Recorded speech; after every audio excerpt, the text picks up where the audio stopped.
கர்த்தருடைய பரிசுத்த நாமத்திற்கு மகிமை உண்டாவதாக. இன்றைய வேத வசனம் நீதிமொழிகள் 13:12.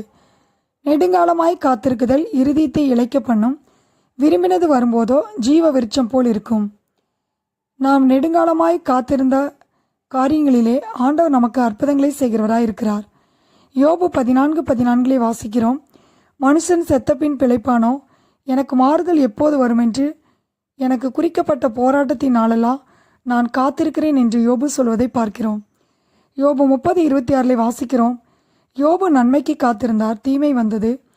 வெளிச்சத்தை வர பார்த்து கொண்டிருந்தார், யோபுவினுடைய வாழ்க்கையில் இருள் வந்தது. பிரியமானவர்களே, நம்முடைய வாழ்க்கையிலும் கூட நம்முடைய போராட்டத்தின் நாட்களை தேவன் முடிந்து போக பண்ணுவார்.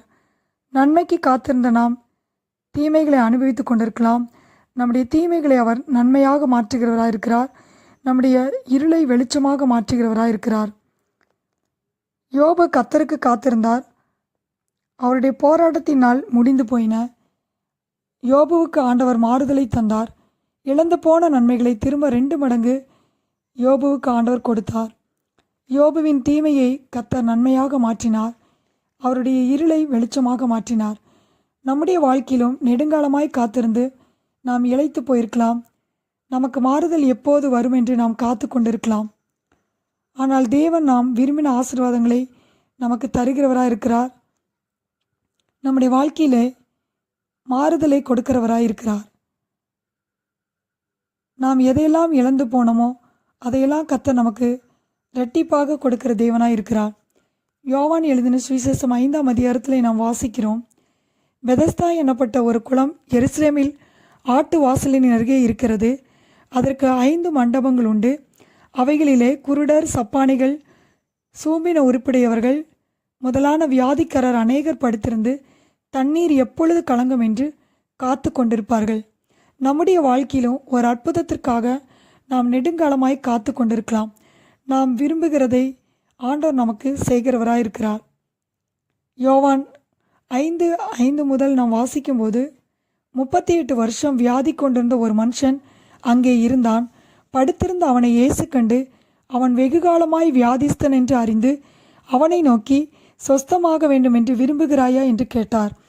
அதற்கு அவன், தண்ணீர் கலக்கப்படும் போது என்னை குளத்தில் கொண்டு போய் விடுகிறதுக்கு ஒருவரும் இல்லை என்றான். இயேசு அவனை நோக்கி, எழுந்திரு, உன் படுக்கையை எடுத்துக்கொண்டு நட என்றார். உடனே அவன் சொஸ்தமாகி தன் படுக்கையை எடுத்துக்கொண்டு நடந்து போனான். பிரியமானவர்களே, நம்முடைய வாழ்க்கையில் பல வருடங்கள் நாம் காத்திருந்து அற்புதத்தை பெற்றுக்கொள்ளாமல் இருக்கலாம். நாம் சுகத்தை பெற்றுக்கொள்ளாமல் இருக்கலாம். நமக்கு உதவி செய்ய ஒருவரும் இல்லாமல் இருக்கலாம். நாம் அவருக்கு காத்திருக்கும் போது நம்மை இயேசு தேடி வருகிறவராய் இருக்கிறார். நாம் விரும்புகிற ஆசீர்வாதங்களை அவர் நமக்கு கொடுக்கிறவராய் இருக்கிறார். பிரியமானவர்களே, ஏசாயா 64:3 நாம் வாசிக்கிறோம். அவருக்கு காத்திருக்கிறவர்களுக்கு அவர் செய்பவைகளை அவரே அல்லாமல் உலக தோற்றம் முதற்கொண்டு ஒருவரும் கேட்டதும் இல்லை, செவியால் உணர்ந்ததும் இல்லை, அவைகளை கண்டதும் இல்லை என்று பார்க்கிறோம். நீதிமொழிகள் 13:12 படி நெடுங்காலமாய் காத்திருக்குதல் இருதயத்தை இளைக்க பண்ணும், விரும்பினது வரும்போதோ ஜீவ விருட்சம் போல் இருக்கும். கர்த்தர் தாமே இந்த வார்த்தைகளை ஆசீர்வதிப்பாராக. ஆமேன்.